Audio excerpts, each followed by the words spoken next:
Good morning, friends. Yes, so today we are going to start a new lesson of our Behave book, and the name of the lesson is A Truly Beautiful Mind. And this lesson is about the great scientist of the world, Mr. Albert Einstein. So, dear friends, you all must have known about the life of Einstein, and we can say that Einstein's name is a synonym for genius. In this lesson, also, this word is used. He is an epitome of genius. He is equal to a genius. Uh, it is said that uh, Albert Einstein's mind, his IQ, is the best IQ in the world, and this particular story reveals the basic truths of his life, uh, the basic concepts of his theory, along with his personal failures, his personal success, and all the other details about his personal life. So, as this is a literature lesson, we will not have to go deep into his scientific theories, but we have to learn about the very basic things of his life. So, friends, we will start this lesson, A Truly Beautiful Mind. Uh, Before breaking the ice, I would like to share some of the basic things, some of the points related to Albert Einstein's life, and I shall also share this video along with a particular video of a friend of mine with you after this class regarding Albert Einstein and his personal life. So, friends, Albert Einstein was born on March 14, 1879, and he was called a man of genius. By the age of 12, he had taught himself algebra and Euclidean geometry over a single summer. The man who would go on to win the 1921 Nobel Prize in Physics for his services to theoretical physics and discovery of the law and photoelectric effect, showcased this genius early in life, independently discovering his own original proof of the Pythagorean theorem when he was only 12 and going on to master integral and differential calculus by the time he was just 14. So these are some examples of his um, wonderful and genius mind. And in this lesson also, we will see much more about his. While Einstein had, dear friends, a romantic inclination towards Mary Winteler, the daughter of his professor John Winteler, the relationship never bore fruit, and he went on to meet his future wife Mileva Merrick at the Zurich University, where he had enrolled in a 4 year mathematics and physics teaching diploma. But yes, and while studying there, the two fell in love and later married in January 1903. But this marriage life was also faltered and they got divorced.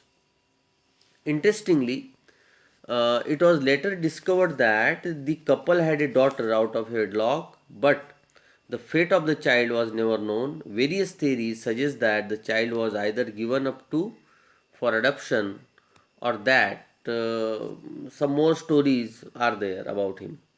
However, Mileva and Einstein's relationship did not last and last with them divorcing on in 1919, mostly because of the physicist's attraction for his cousin Ilsa. So Einstein married Ilsa in 1919 following 5 years of relationship, and Ilsa passed away in 1936. And later on, Albert Einstein devoted his whole life, to the scientific discoveries. A Nobel laureate, you can say.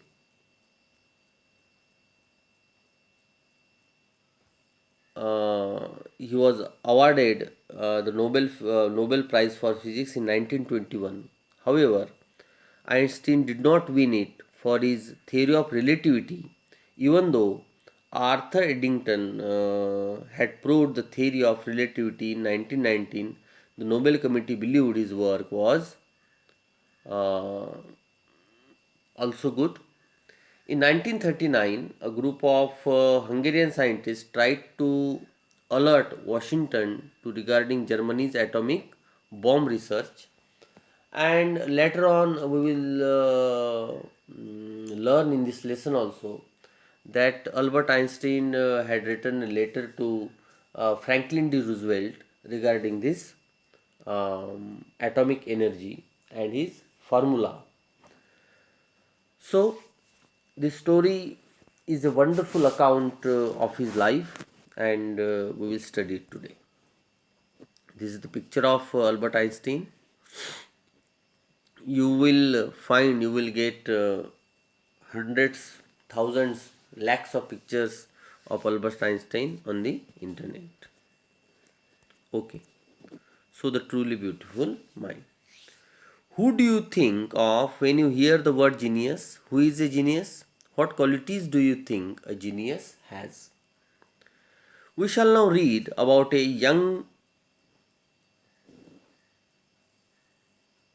German civil servant who took the world by storm about 100 years ago. In the summer of 1905, the 26-year-old published in quick succession four groundbreaking papers about light, the motion of particles, the electrodynamics of moving bodies, and energy. His work took up only a few pages in scientific journals but changed forever our understanding of space, time, and the entire cosmos, and transformed the name Einstein into a synonym for genius. 50 years after death, Albert Einstein's genius still reigns. तो हम अब actual part जो है Albert Einstein के lesson का इसको पढ़ेंगे. You first note this word a truly beautiful mind. It means that Albert Einstein did not have only a scientific mind, but also we will see in this lesson that he is a complete personality and a complete outdoor person. Though his personal life faltered in with some causes or the other, but in science he excels everyone. So, very important paragraph, first paragraph. Albert Einstein was born on 14th March 1879 in the German city of Ulm, without any indication that he was destined for greatness. Albert Einstein का जन्म 14 मार्च 1879 को हुआ था और कोई indication उनके बारे में नहीं लग रहा था बचपन में, जहाँ तक देखा जाए, कि he was destine for greatness. Destine का मतलब होता है नसीब, डेस्टिन. लेकिन किसी ने सोचा नहीं था कि ये लड़का इतना आगे जाएगा. इसी में दिया है वो क्या बोलते हैं, on the contrary his mother thought Albert was a freak. देखिए फ्रिक का मीनिंग यहाँ पे दिया है। फ्रिक का मतलब होता है एक एबनॉर्मल बच्चा, अनयूजुअल कार्य करने वाला बच्चा। A word used disapprovingly to talk about a person who is unusual and doesn't behave, look or think like others. तो अल्बर्ट आइंस्टीन की खुद मदर ये मानती थी कि Albert was a freak. To her his head seemed much too large.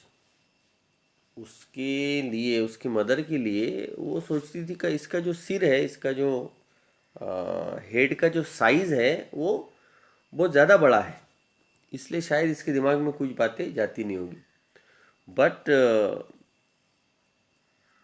The world now knows कि ये कितना जो है उस उनकी मदर का जो है कितना, मतलब अपनी मदर का भी हमारे प्रति कभी कभी जो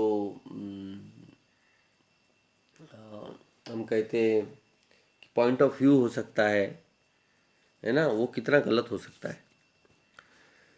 eight the age of 2.5, but there are some reasons behind that. हाँ, देखिए क्या बता रहे हैं। At the age of 2.5 Einstein still was not talking.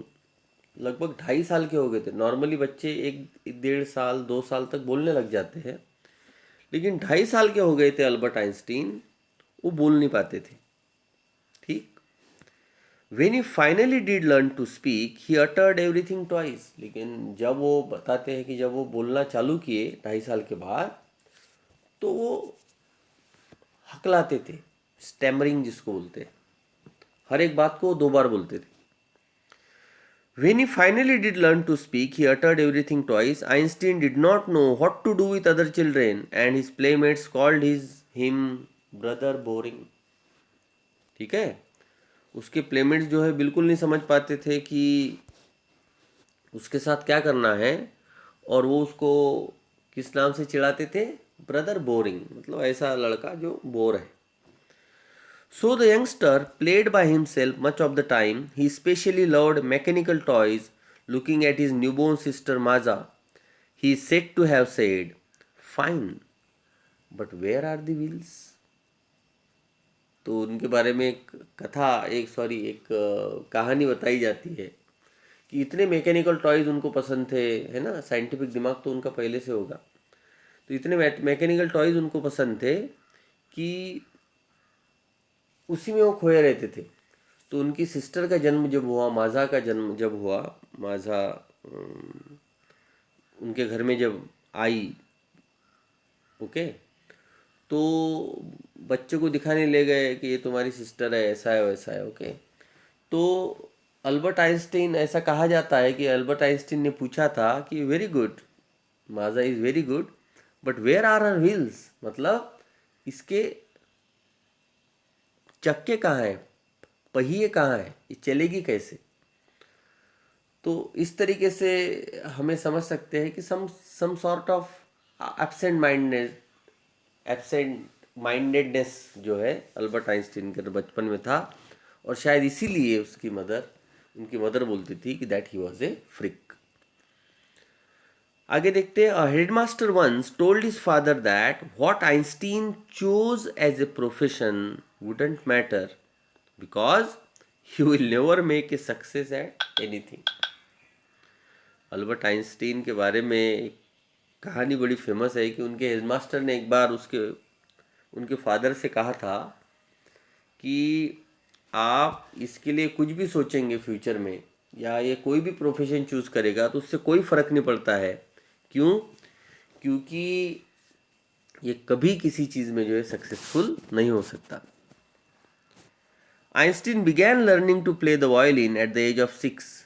और आगे बात चलती है कि आइंस्टीन ने वायलिन प्ले करना शुरू कर दिया था at the age of 6 only, because his mother wanted him to. He later became a gifted amateur violinist, maintaining this skill throughout his life. Okay, amateur का मतलब होता है ऐसा एंटरप्रेन्योर टाइप का, मतलब अपने मन से सीखने की चाह रखने वाला। ओके, एक प्रोफेशन के तौर पे नहीं। देखिए लिखा है doing something for personal enjoyment rather than as a profession. पूरे वर्ड के मीनिंग भी मैंने यहाँ लिख दिया, you can go through it. ठीक, देख लेना।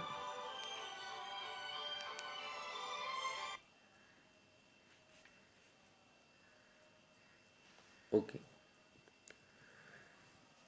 Now Einstein began learning to play the violin at the age of 6 because his mother wanted him to. He later became a gifted amateur violinist, maintaining this skill throughout his life. तो एक बहुत अच्छे वायोलिनिस्ट तो बने, profession के लिए नहीं। को वायोलिन उनको एज ए प्रोफेशन करना नहीं था अपने जीवन में, but for his own interest he became a violinist, और इस स्किल को उन्होंने अपने जीवन पर्यंत जो है कायम रखा। But Albert Einstein was not a bad people at all. लेकिन राइटर बोलते हैं कि अल्बर्ट आइंस्टीन के बारे में जो भी कहा गया, उसके हेडमास्टर के द्वारा जो कहा गया, मदर जो कहती थी, लेकिन Albert Einstein was not a bad people. He went to high school in Munich. High school में कहाँ गए वो? म्यूनिच में गए। Where Einstein's family had moved when he was 15 months old. Einstein basically from Germany. तो वो Munich में गए, और when Einstein's family had moved when he was just 15 months old and scored good marks in almost every subjects। और जब high school में थे Albert Einstein, तो लगभग सारे सब्जेक्ट में उन्होंने अच्छे मार्क्स प्राप्त किए, and scored good marks in almost every subject. Einstein hated the school regimentation. देखिए क्वेश्चन भी कई बार आता है। Because Einstein hated the school regimentation. Regimentation का मतलब होता है डिसिप्लिन, रूल्स, जो कायदा कानून होते हैं स्कूल के, उनको बोलते हैं regimentation. And often clashed with his teachers. और हमेशा जो है अल्बर्ट आइंस्टीन का क्लैश हो जाता था, उनका जो है झगड़ा हो जाता था, डिबेट हो जाता था, आर्गूमेंट्स हो जाते थे। किसके साथ? टीचर के साथ। Because he did not like the discipline of the school. So, at the age of 15, Einstein felt so stifled there that he left the school for good. तो अल्बर्ट आइंस्टीन को वहाँ इतना सफोकेशन लगने लगा, इतना स्टिफल्ड वहाँ पे वो हुए कि उन्होंने जो है स्कूल को जो है छोड़ दिया एट द एज ऑफ 15। मतलब म्यूनिच का जो स्कूल था, हाई स्कूल, उस स्कूल को उन्होंने छोड़ दिया। फिर the previous year Albert's parents had moved to Milan. और उसी के बिफोर, उसी के पहले जो है प्रीवियस ईयर, हाई स्कूल में जाने से पहले, Albert's parent had moved to Milan and left their son with relatives. और उन्होंने जो है अल्बर्ट को उनके कुछ रिलेटिव्स के पास छोड़ दिया था। After prolong discussion, Einstein got his wish to continue his education in German speaking Switzerland in a city which was more liberal than Munich. अब आपको इस वर्ड को समझना बड़ा ज़रूरी है कि लिबरल क्या होता है। तो इस वर्ड मीनिंग को हम समझेंगे पहले। Liberal means willing to understand and respect others opinions.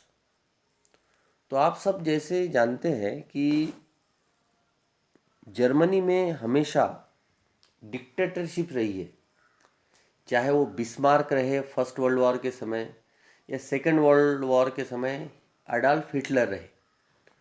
तो जाहिर सी बात है, जहाँ पर डिक्टेटरशिप है वहाँ पर जो है आर्मी का पावर रहता है, आर्मी की गवर्नमेंट रहती है, और वहाँ की मीडिया, वहाँ के स्कूल्स, वहाँ की शिक्षा नीति वो उतने लिबरल नहीं रह पाते। लिबरल का मतलब होता है स्वतंत्र। लिबरल ने स्वतंत्र, freedom of speech, freedom of expression, जो हमें फंडामेंटल राइट्स मिलते हैं, हमारे अधिकारों की जो रक्षा होती है, वो अपने हाथ में नहीं रहती है, वो सेना के हाथ में रहती है। तो ये सारी चीज़ें जो है वहाँ पे थी। और अल्बर्ट आइंस्टीन को म्यूनिच में कभी भी जो है लिबरल महसूस नहीं हुआ, और वो एक लिबरल विचारों वाले थे, हम आगे भी पढ़ेंगे उनके बारे में।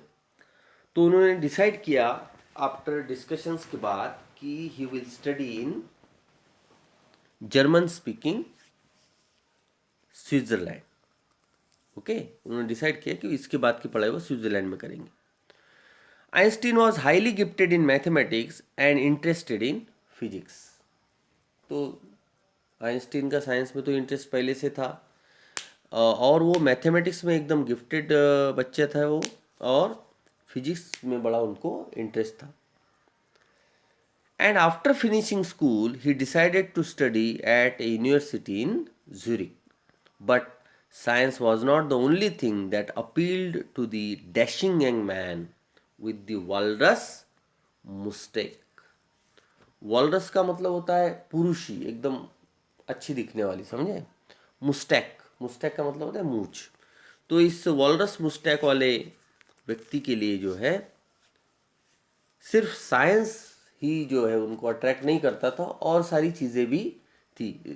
ये इसका रिलेशनशिप जो है, इस सेंटेंस का रिलेशन उनके जो है पर्सनल लाइफ से रिलेटेड है, कि वो he was in love with a girl also. Okay, so these are some pictures of Albert Einstein. So there are some here, there are some word meanings, you can go through it. Okay, ये जो है इसका explanation है, ये भी आप देख लेना। यस, आगे। He also felt a special interest in a fellow student, Mileva Merrick, whom he found to be a clever creature. एक लड़की थी मिलीवा मैरिक नाम की, उसमें जो है उनको स्पेशल इंटरेस्ट हुआ, मतलब he liked her.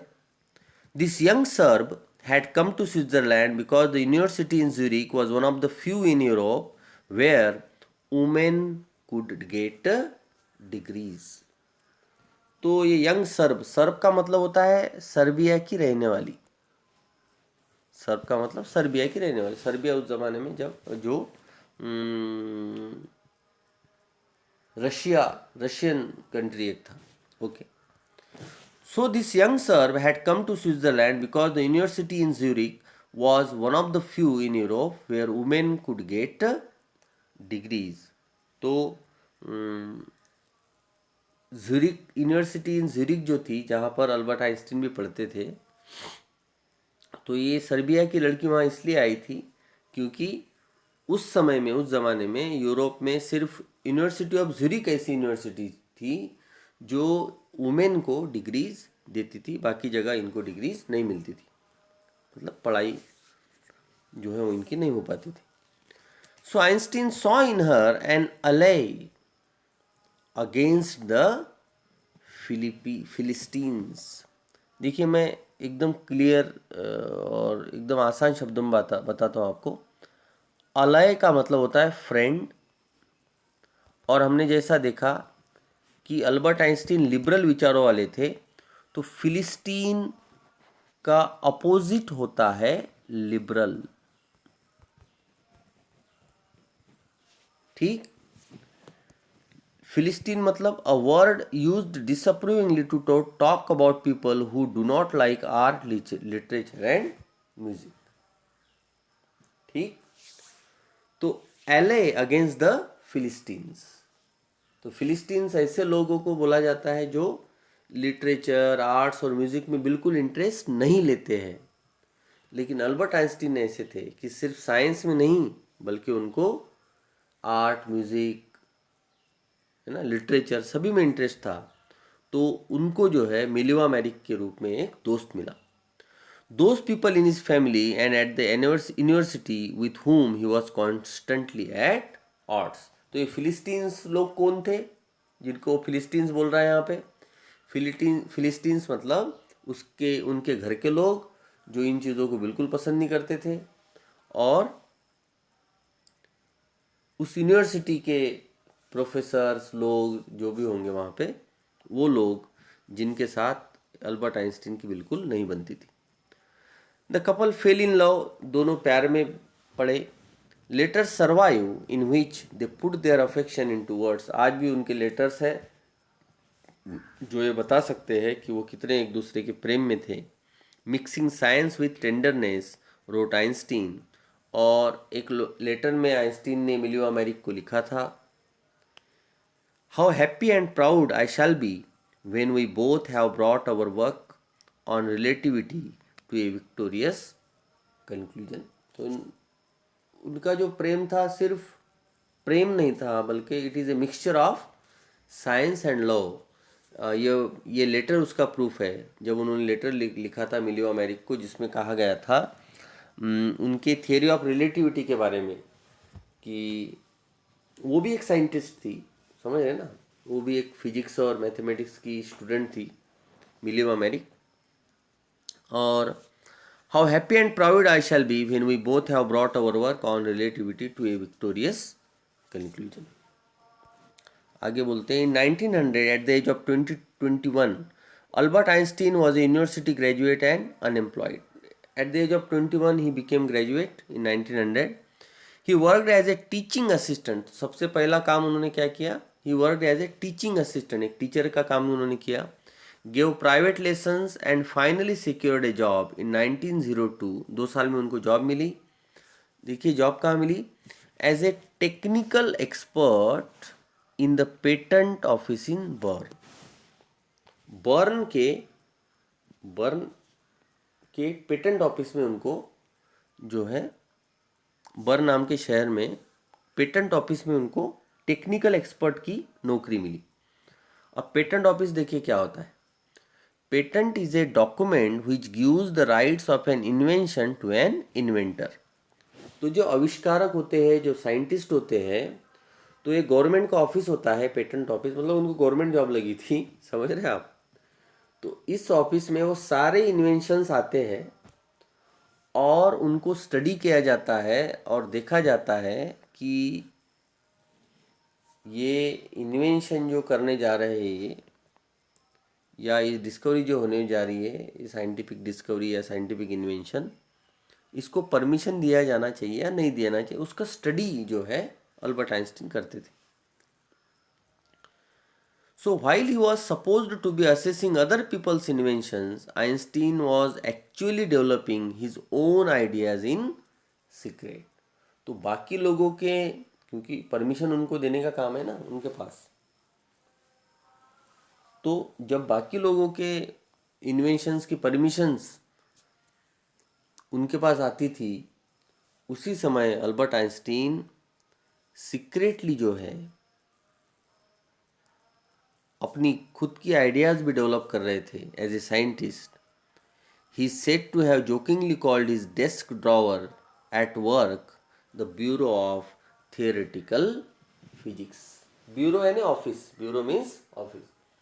तो ये कहा जाता है कि अल्बर्ट आइंस्टीन कहते थे कि उनका जो पेटेंट कार्यालय जो था, पेटेंट ऑफिस जो था, रजिस्ट्रेशन का जो कार्यालय था, उनको वो ब्यूरो ऑफ थियोरेटिकल फिजिक्स बोलते हैं। मतलब एक ऑफिस था जहाँ पर फिजिक्स की, थियोरेटिकल फिजिक्स की पढ़ाई होती है। तो वहाँ पर से भी उनको बहुत सारा सीखने को मिला और वो अपने खुद के आइडियाज़, अपनी खुद की जो डिस्कवरीज, खुद के जो इन्वेंशंस है, उनके ऊपर वो कार्य करने लगे। फिर one of the famous papers in 1905 was Einstein special theory of relativity. तो तुरंत ही जो है 2-3 साल में उन्होंने अपनी पहली थियरी पब्लिश की। एंड दैट पहली थियरी इसको नहीं बोल सकते हैं, लेकिन सबसे फेमस थियरी उनकी अगर कुछ है, कोई है, जिस चीज़ के लिए उनको नोबेल मिला, वो एक अलग अलग थियरी थी, लेकिन थियरी ऑफ रिलेटिविटी उनकी सबसे फेमस थियरी मानी जाती है। तो ये थियरी जो है उन्होंने 1905 में पब्लिश की थी। One of the famous papers of 1905 was Einstein's special theory of relativity, according to which time and distance are not absolute. ठीक, तो थियरी ऑफ रिलेटिविटी में अल्बर्ट आइंस्टीन कहते हैं कि टाइम और डिस्टेंस जो है वो एब्सोल्यूट नहीं है। एब्सोल्यूट का मतलब होता है measured in itself, not in relation to anything else, वो एब्सोल्यूट नहीं होते, वो अलग अलग होते हैं। कैसे? Indeed two perfectly accurate clocks will not continue to show the same time if they come together again after a journey after a journey if one of them has been moving very fast relative to the other. From this followed the world's most famous formula which describes the relationship between mass and energy. तो उन्होंने जो है theory of relativity दुनिया के सामने लाई, और इस theory of relativity में उन्होंने बताया था कि टाइम और डिस्टेंस जो है कभी भी जो है एब्सोल्यूट नहीं होते। मान लीजिए एक घड़ी एक स्टॉप वॉच लगा दिए है दो लोगों के लिए, और उनको बोला गया कि इतने समय में आपको ये अंतर पार करना है, तो वो दोनों, अगर एक चलेगा तो वो ज़्यादा समय में पहुंचेगा और एक भागेगा तो वो कम समय में पहुंचेगा। तो इस तरीके से जो है विचार करके, इस तरीके से सोचकर जो है उनका उनकी थियरी ऑफ रिलेटिविटी बनी, जिसमें उन्होंने कहा था कि two perfectly accurate clocks will not continue to show the same time if they come together again after a journey if one of them has been moving very fast relative to the other। तो इससे जो है दुनिया का, world का बहुत famous formula निर्माण हुआ। वो फार्मूला था E is equal to M C square. आपने सुना भी होगा इसके बारे में। इसका मतलब है, in this mathematical equation E stands for energy, M for mass, and C for the speed of light in a vacuum about 3 lakh kilometer per second। So Albert Einstein इसके बारे में बताते हैं, इस थ्योरी ऑफ इस E is equal to M C square के बारे में। अगर आपको समझना है तो इस तरीके से समझिए। वो बोलते हैं कि when you seat with a nice girl for 2 hours, अगर आप किसी सुंदर लड़की के साथ 2 घंटे तक बैठते हैं, इट सीम्स लाइक 2 minutes, आपको ऐसा लगता है कि सिर्फ 2 ही मिनट हुआ है। And when you seat on A hot stove for 2 minutes, it seems like 2 hours, and that is relativity. वो बोलते हैं कि ये रिलेटिविटी, अगर आप किसी हॉट स्टोव के ऊपर 2 मिनट के लिए भी बैठ जाते हैं तो आपको ऐसा लगता है कि 2 घंटे हो गए हैं, आप वहाँ से तुरंत जो है उठने की कोशिश करेंगे। So this is relativity, this is the theory of relativity. Okay, so this is Mileva Maric, to whom with whom he fell in love। ठीक, कुछ स्लाइड्स, मोर स्लाइड्स हैं। ये कुछ न्यूज़पेपर के चार्ट्स हैं।